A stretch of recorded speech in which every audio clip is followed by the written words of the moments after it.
안녕하세요. 구름이입니다. 구독과 좋아요 부탁드립니다. FC 바이에른은 홈구장인 알리안츠 아레나에서 홀슈타인 키를 4대3으로 이기고 리그 선두를 유지했습니다. 마이클 올리세의 패스를 받은 자말 무시알라가 19분 만에 선제골을 넣었고 25분엔 김민재가 실점을 막아냈습니다. 해리 케인은 전반 추가 시간과 후반 40초 만에 득점을 하며 3점 차를 만들었고 그나브리의 추가골로 4대0으로 경기는 끝날 듯 했습니다.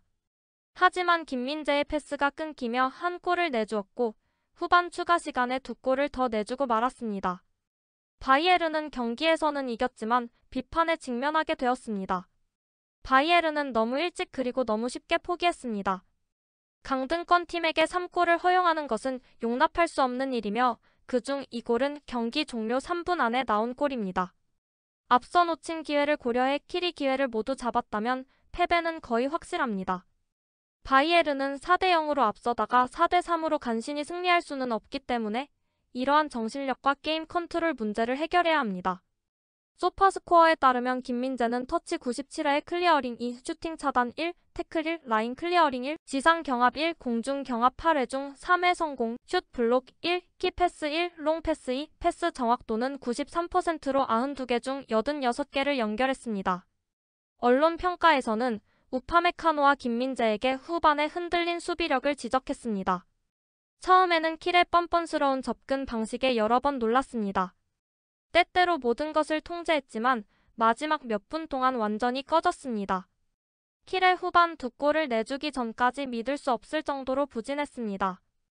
끔찍한 실수로 킬의 동점골을 내줬고 다음 골을 실점하며 또다시 부진했습니다. 김민재는 실점 위기의 노이어를 위해 한 차례 선방하기도 했습니다. 하지만 마지막 몇 분간의 불안한 인상은 여전히 남아있습니다. 전반 초반에는 킬의 동점골을 막고 루이스 홀트비의 슈팅을 빠른 리액션으로 막아냈습니다. 하지만 후반전에는 잘못된 패스로 킬의 선제골을 허용했습니다. 그 후에도 약간 흔들리는 모습을 보였습니다. 전반 26분에는 동점골을 막기 위해 선방을 펼쳤습니다. 62분, 킬의 베커에게 실수한 패스가 포라스의 골로 이어져 1대4를 만들었습니다. 킬을 상대로는 견딜 수 있었지만 유럽의 강호들을 상대로는 이런 집중력 저하가 큰 타격을 줄 수 있습니다. 수비의 왼쪽 백으로서 최근 꾸준히 활약하고 있습니다. 26분엔 홀트비의 슛을 막아내면서 자신의 선방을 기념했습니다. 하지만 또 다른 실수를 범했습니다. 그의 잘못된 패스가 킬의 동점골로 이어졌습니다. 바이에른 뮌헨의 수비는 정말 형편없었습니다. 경기 막판까지 수비력 전체를 문제 삼고 싶진 않습니다. 바이에른이 추가 시간 2분 동안 두 골을 실점한 것은 분명 부실한 수비였지만 사실 킬이 더 인상적이었더라면 초반 10분 동안 두 골을 앞설 수도 있었을 것입니다.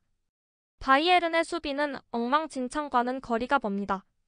이번 시즌 몇 차례 무너지긴 했지만 분데스리가에서는 오히려 강력한 수비진을 보유하고 있습니다. 이는 주로 우파메카노와 김민재라는 신체적으로 크게 발전한 센터백 콤비 덕분입니다.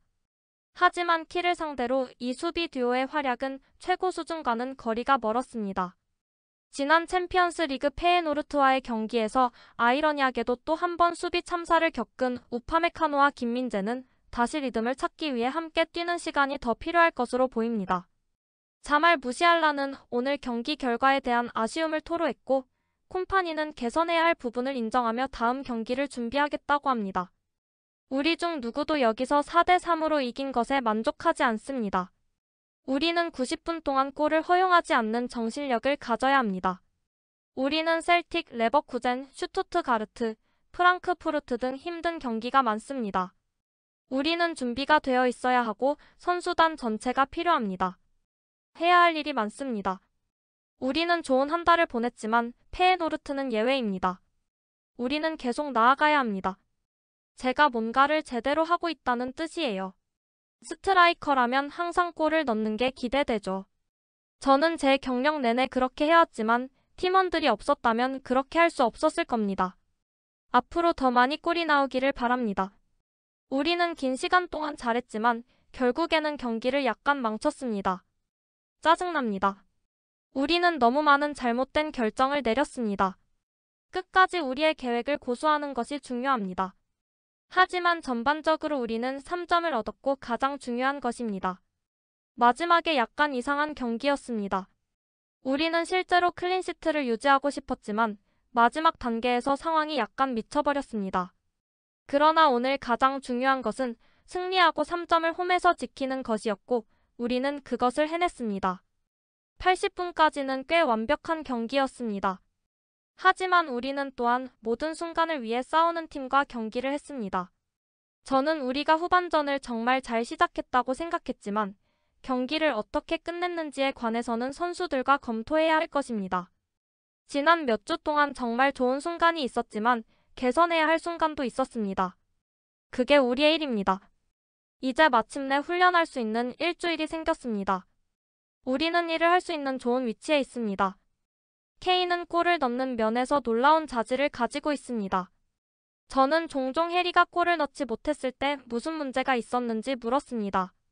케인은 항상 침착함을 유지했고 열심히 했으며 자신의 순간을 믿었습니다. 저는 해리와 경기를 했고 지금은 그의 코치입니다. 그는 정말 인상적입니다. 팬들은 이번 경기를 두고 망신살 뻗친 경기라고 하네요. 노이어의 얼굴이 또다시 모습을 드러냈습니다. 어떻게 킬 선수 2명이 우파를 상대로 골문 앞에서 자유롭게 서 있을 수 있을까요? 하지만 더 나쁜 일도 있고 이번에도 질 것 같지 않으니 그냥 넘어가겠습니다. 마지막에 뭐였어요? 에너지 절약은 존중하지만 그건 안 돼요, 여러분. 간신히 망신만 면했습니다. 깊은 잠에 빠진 듯이 킬에 3골을 실점했습니다. 세상에 이럴 필요는 없잖아요. 약간 혼수 상태였어요. 김민재는 긴급히 휴식이 필요합니다. 부상이 낫지 않았고 과로한 것 같습니다. 골을 실점하고 큰 기회를 허용한 상황에서 챔스 결승전을 꿈꾸는 것은 주제넘은 일입니다. 수비진은 기껏해야 분데스리가 수준입니다. 여전히 형편없는 경기였다고 생각해요. 20분만 잘하면 충분하다고 생각하나요? 콤파니 얘기는 꺼내지도 마세요. 이 경기는 선수들에게 달려있고 항상 그랬던 증거입니다. 실수가 너무 많았고 끝까지 프로답지 못한 플레이로 거의 당황스러울 정도였습니다. 또 다시 기회를 제대로 활용하지 못하고 방어도 형편없습니다. 이런 수비로는 셀틱을 상대로 진전이 없을 것입니다. 그렇습니다. 더 강한 상대를 상대로 이제 끝낼 때가 되었습니다. 홈에서 치러지는 피날레는 좋지 않아 보입니다. 기여를 3단이나 너무 많이 낮췄다고 할 수도 있겠지만 그래도 매우 실망스럽습니다. 이건 순전히 수비에 달려 있습니다. 뭐라고 하든 이런 수비로는 강력한 상대를 상대로 한 중요한 경기에서 전혀 이길 수 없을 겁니다. 1년 안에 콤파니와 에벨은 사라질 겁니다. 그들이 실수로부터 교훈을 얻고 시스템을 조금 더 개선하고 방어력을 강화하지 않는 이상은 말입니다. 김민재나 우파는 항상 실수를 잘하고 풀백들도 세계적인 수준은 아닙니다. 그런 선수들과 함께 상호 보완하는 플레이를 하지 않으면 CL 결승에 진출하기 어렵습니다. 구독과 좋아요는 제작하는 데 큰 힘이 됩니다. 감사합니다. 다음에 또 보아요.